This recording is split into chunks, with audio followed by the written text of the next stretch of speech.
तुला खायचं आहे का? हां, फोडून देऊ बिस्किट? तर तुला येतं का पडतं? तुला येत का पडतं? खाऊ का मी?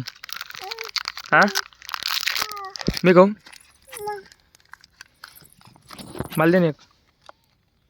मला नाही एक बिस्किट करा दो. कागद काढतो. आंबा कुठे गेली? दीदी बिस्किट दे मला. मला नाही एक बिस्किट. दादू कुठे आहे दीदी? दीदी इकडे बोलू. हारू दे. मग दीदी इकडे. दीदी इकडे बोलो दीदीला.